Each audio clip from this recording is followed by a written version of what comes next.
안녕하세요, 형님 누나들 옆집 동생입니다. 그간 제가 어떻게 지내왔나 좀 가볍게 정리를 하겠습니다. 키 160에 엄마에게 도망치듯이 집을 나와 고시원방에서 100만 원을 두고 이게 으쌰으쌰 일을 합니다. 그렇게 어찌어찌 적성을 찾아서 좀 영상이라는 분야에 입성을 하게 됩니다. 지금까지 이때 제 수익이 한 달에 200만 원 정도였는데, 영상 일을 하면 이 좀 외주가 또 들어와요. 외주를 하면 또 20에서 30 정도 좀 더 벌어가곤 했습니다. 그리고 좀 여자를 너무 만나고 싶어서 연애를 공부하듯이 배웁니다. 그런데 공부를 너무 많이 해서 짧게만 연애를 너무 많이 했다. 그리고 이 연애 확률을 늘리기 위해 자기 관리에 관심을 가지면서 운동, 피부, 패션, 헤어 등등 체득을 해나가고 있었죠. 그러던 중 저한테 정말 진심이고 제 인생에 있을 마지막 인연과도 같은 그녀를 제가 스스로 기회를 뻥 찹니다. 제 인생에 아주 크나큰 실수였죠. 여기까지 제 나이 29살 부산에서의 삶이었습니다. 그럼 키 160 남자의 흔한 이야기 지금 시작합니다. 이미 사실 저는 영상으로 직업을 삼으면서 부산에서는 이미 지방에서는 답이 없다는 걸 느꼈습니다. 이때가 유튜브가 붐이 시작되었을 무렵이었거든요. 제가 이때 당시 대도서관님을 엄청 좋아했었는데 여기 편집자가 되는 게 이때 꿈이었어. 그래서 다른 곳에서 이제 실력을 쌓아서 나도 언젠가 저기를 꼭 들어가야겠다 하고 마음을 먹고 있었죠. 근데 한 3번은 넣었는데 다 떨어졌더라. 그리고 대부분 영상 관련 회사는 서울에 밀집되어 있습니다. 그러니 당연히 올라갈 수밖에 없겠죠. 지금 현재 가족이 있는 것도 아니고 여자친구는 당연히 없고요. 친구도 없었죠. 미련 남을 게 솔직히 하나도 없었습니다. 그래서 1년을 준비해서 한 1000만 원 가량을 모으는데 성공했죠. 부산에서 퇴사 날짜를 정하고 서울에 일자리가 없나 이렇게 찾아보고 있었죠. 그리고 포트폴리오를 뿌렸더니 한 10군데에서 면접이 잡혔어요. 날짜 근데 좀 제각각이야. 그래서 기차 타고 이렇게 아무튼 가야 되잖아. 기차비로만 4,50을 쓴 것 같아 그때. 그리고 여기서 고민이 있었어요. 이게 바로 집이잖아요. 회사들의 공통적인 특징이 또 다 강남에 있더라. 기왕이면 직장 가까운 게 좋잖아. 내가 서울의 그 지옥철을 한번 경험해 본 적이 있거든. 그건 너무 하기 싫었어. 그렇게 해서 내가 살 곳이 어디여야 하나라고 알아봤더니 신사역이나 노년. 근데 이 또 강남 땅값이 비싸다 체감이 이때 안 됐거든요, 사실. 오면서 알았어. 부산에 살던 집은 보증금 500에 공과금 포함 월세가 35인데, 그런데 강남에서는 보증금 1000을 들고 있어도 40, 50 월세로 들어갈 수 있는 곳이 거지 판자급의 집뿐이야. 그래서 이때 기차 타고 서울 가면 면접 보고 그 부근에 부동산을 계속 보고 다녔어요. 그리고 밤 되면 집에 부산으로 다시 내려오고, 거짓말 안 하고 부동산만 한 100번 넘게 봤을 겁니다.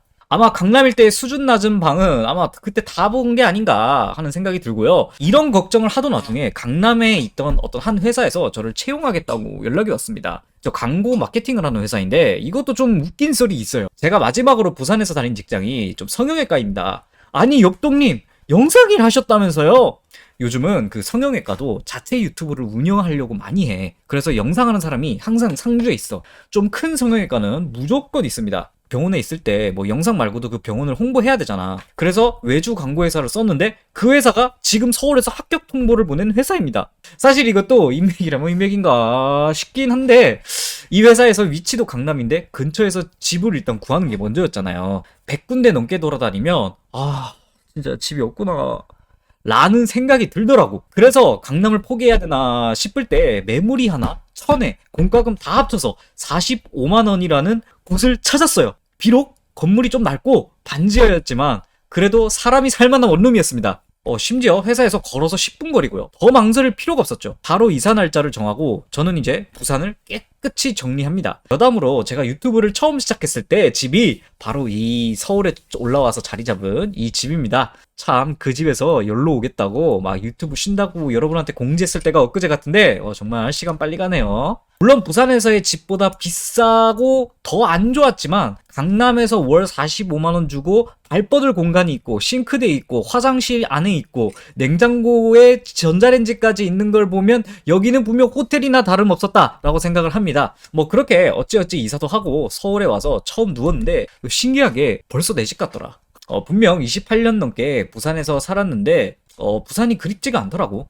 그리고 지금까지도 부산에 대한 어떤 향수도 전혀 없습니다. 이런 거 보면 참 나도 어딘가 마음 하나 두지 않고 정말 이기적이고 각박하게 살아온 것이 아닌가 하는 생각도 많이 들었어요. 이때부터 제 생각이 어땠냐면 이미 인연을 한번 놓쳤잖아요. 그리고 이 사이에 사실 두 분 정도를 더 만났었는데 전 최선을 다했다고 생각했지만 서로 맞지 않아서 그렇게 좀 합의로 헤어진 적이 있습니다.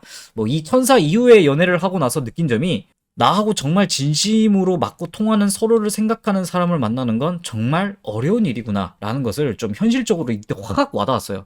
예전에는 뭐 어떻게든 누구든 좋으니 내가 마음에 드는 여자를 만나고 싶다 이것뿐이었는데 이때부터는 많이 만나봤자 좋은 사람이 없으면 그게 다 무슨 소용이냐 뭐 이런 마음으로 바뀌었죠. 이제 누가 옆에 있어야 하고 누군가의 존재는 없다고 생각하고 혼자서라도 묵묵히 능력 있고 멋있는 사람이 되자 이런 생각을 이때부터 했습니다. 자, 서울에도 올라왔고 이제 합격한 회사로 들어가야 하잖아. 근데 이건 좀 떨리긴 했어요. 진짜 서울에 있는 회사잖아. 지방에서만 살던 내가 적응할 수 있을까? 이런 생각했지. 그리고 회사에 들어갔는데 더 놀랬습니다. 전부 다 여자인 거야. 정확히는 저 제외하고 남자가 한 명 있긴 했어. 하지만 15명 정도 있는 직원이 다 여자야. 여기는 천국인가? 어딜 가도 역시 죽으라는 법은 없구나 라고 솔직히 좀 생각을 했습니다.